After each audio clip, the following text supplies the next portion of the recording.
Hello guys, आज मैं आपके लिए लेकर आया हूँ दैट्स माय बॉय यानी ये मेरा बच्चा है मूवी की कहानी को। तो कहानी की शुरुआत होती है एक स्कूल से, जहाँ पर हम एक बच्चे को देखते हैं जिसका नाम था डॉनी बर्गर, और वो सच में केएफसी के बर्गर की तरह ही मसालेदार है, क्योंकि इसको अपने क्लास के कोई भी लड़की के ऊपर इंटरेस्ट नहीं है, बल्कि क्लास के मैडम के ऊपर ज्यादा दिलचस्पी है। इसीलिए वो अपने साथ स्कूल में दो हवस भरी मूवी की टिकट लेकर आया है, जिसको वो अपने क्लास के टीचर के साथ देखना चाहता है। अब वो अपनी चूजे दोस्तों को लड़की पटाने के बारे में बता ही रहा था, तभी वहाँ पर एंट्री होती है इस मूवी की मेन किरदार की। हम मैरी नाम की एक टीचर को देखते हैं जो कि लचक लचक कर स्कूल आती है, जिसको देखकर उनमें से एक चूजा अपने हथियार को ढक लेता है, जबकि उसके हथियार का सेंसर अभी तक काम करना शुरू भी नहीं किया है। खैर, डॉनी उस टीचर को अपने साथ हवस भरी मूवी देखने के लिए कहता है, लेकिन मैरी उसके साथ जाने से मना कर देती है और कहती है कि वो उसकी टीचर है, ना कि उसकी गर्लफ्रेंड। इधर डॉनी को इस बात पर कोई भी फर्क नहीं पड़ता और वो अपने टीचर को ही गंदे गंदे इशारे करने लगता है, जिससे टीचर वहाँ से चली जाती है। इसके बाद अगले सीन में हम डॉनी को क्लास में देखते हैं, जहाँ पर वो क्लास में अकेला था। तभी उसके टीचर उसके पास आकर उसे अपना सामान दिखाती है और उसके साथ फ्लर्ट करने लगती है। फिर वो उसे अपने साथ अपने ऑफिस में लेकर जाती है और उसके साथ दबाकर होमवर्क करती है। इसके बाद अगले सीन में हम देखते हैं कि मैरी डॉनी के साथ पट गई थी। एक दिन स्कूल में जब एक बच्चा लेक्चर दे रहा होता है, तभी पर्दे के पीछे से अजीब अजीब आवाज आने लगता है, जो कि वहाँ पर मौजूद सभी बच्चे सुन लेता है। इसके बाद जब पर्दे को हटाया जाता है, तभी वो लोग देखते हैं कि पर्दे के पीछे और कोई नहीं बल्कि मैरी और डॉनी है, जो कि पर्दे के पीछे होमवर्क कर रहे थे। और उनको देखकर वहाँ पर मौजूद सभी बच्चे और टीचर काफी हैरान हो जाते हैं, और सभी बच्चे डॉनी को स्टेज में इतने अच्छे काम करते हुए देखकर उसे चीयर करने लगते हैं। अब डॉनी उन बच्चों के सामने हीरो बन चुका था, क्योंकि डॉनी ने वो कर दिखाया था जो कि आज तक कोई भी मर्द नहीं कर सका।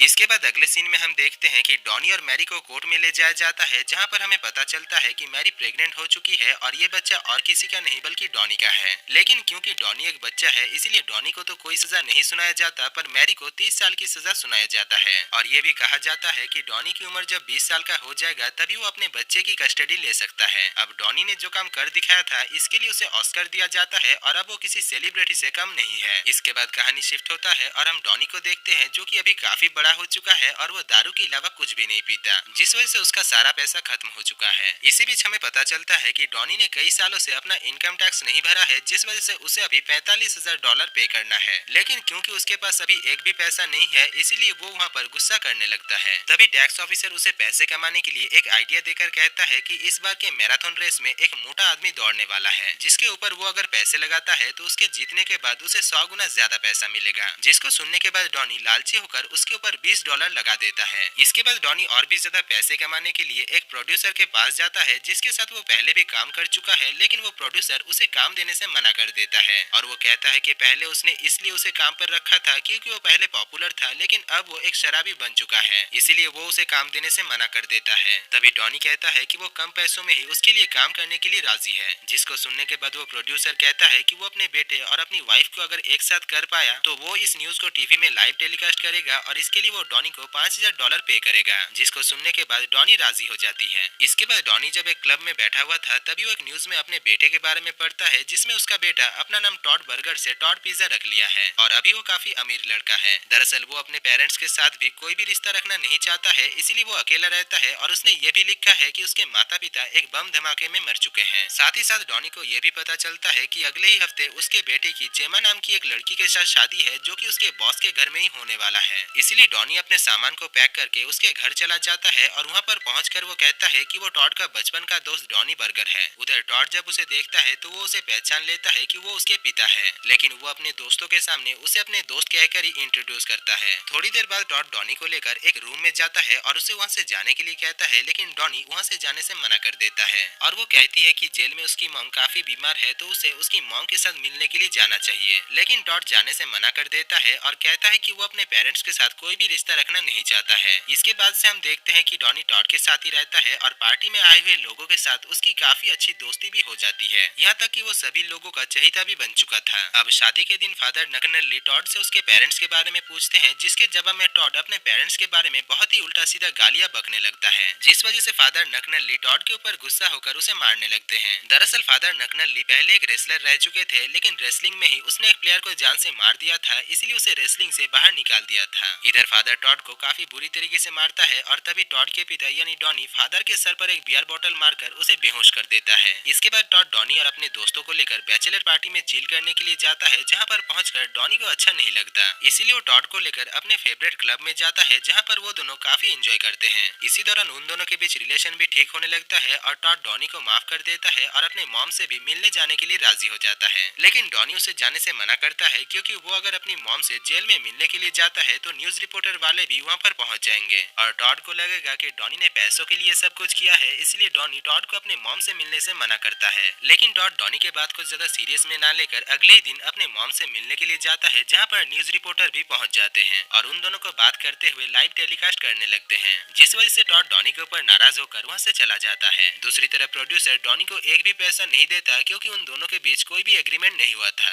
इसके बाद डॉनी जब घर आकर अपने सामान को पैक करने लगता है तभी वो अपने बेटे की होने वाली वाइफ यानी जेमा पिज़्ज़ा को एक आदमी के साथ बात करते हुए सुन पाता है। दरअसल जेमा की टॉड के बॉस के साथ चक्कर चल रही थी, यानी टॉड के साथ वो चीट कर रही थी। अब ये सब कुछ जानने के बाद डॉनी टॉड को इसके बारे में बताता है, लेकिन टॉड को अपने पिता के ऊपर भरोसा नहीं होता। साथ ही साथ जेमा भी टॉड से डॉनी के बारे में बहुत ही उल्टा सीधा कह देती है, जिस वजह से टॉड डॉनी को वहाँ से जाने के लिए कहता है और डॉनी भी वहाँ से जाने लगता है। इसके बाद हम देखते हैं कि पार्टी खत्म होने के बाद डॉनी जेमा के ऊपर नजर रखने लगता है और उसको फॉलो करते हुए एक होटल रूम तक पहुँच जाता है, जहाँ पर पहुंचकर वो देखता है कि जेमा अपने भाई के साथ ही पलंग तोड़ रही थी, जिसको देखने के बाद डॉनी काफी परेशान हो जाता है और वो जेमा से इसके बारे में पूछता है, जिसके जवाब में जेमा कहती है कि वो और उसका भाई कभी कभी मजे के लिए ऐसे ही कसरत किया करते हैं और उसने ही टॉड के बॉस के साथ कसरत करके टॉड को प्रमोशन दिलाई है। अब क्योंकि डॉनी ने ये सब कुछ देख लिया है, इसलिए जेमा डॉनी को $50,000 देने का लालच देकर उसे अपने बेटे से ये सब कुछ कहने से मना करता है और डॉनी भी पैसे के लालच में मान जाता है। इसके बाद डॉनी जब पैसे लेकर घर चला जाता है तभी उसे महसूस होता है कि वो पैसों के बदले में अपने बेटे के साथ धोखा कर रहा है, इसीलिए जेमा और टॉड के शादी में जाता है और जेमा की सच्चाई सबके सामने बता देता है, जिस वजह से जेमा भी टॉड को सब कुछ सच सच बता देती है और टॉड उसके साथ शादी करने से मना कर देता है। इसके बाद टॉड सबके सामने ही डॉनी को पिता कहकर पुकारता है और उसे हक करता है। अब डॉनी और टॉड उस टैक्स ऑफिस के पास जाता है, जहाँ पर पहुंचकर वो टैक्स ऑफिसर कहता है कि अभी मैराथन रेस चल रहा है और डॉनी ने जिस मोटे आदमी के ऊपर $20 लगाया था वो मोटा आदमी मैराथन रेस को जीत जाता है, जिससे डॉनी को काफी सारा पैसा मिलता है। और दोस्तों इसी के साथ ही ये मजेदार मूवी की कहानी खत्म हो जाती है। तो दोस्तों अगर आपको इस मूवी की कहानी और मेरा काम पसंद आया है तो वीडियो को दिल से एक लाइक कर देना और चैनल को सब्सक्राइब करके आपके भाई को जरूर सपोर्ट करना। बाकी मैं मिलता हूँ आपसे ऐसी कोई मजेदार मूवी की कहानी को लेकर, तब तक के लिए जय हिंद।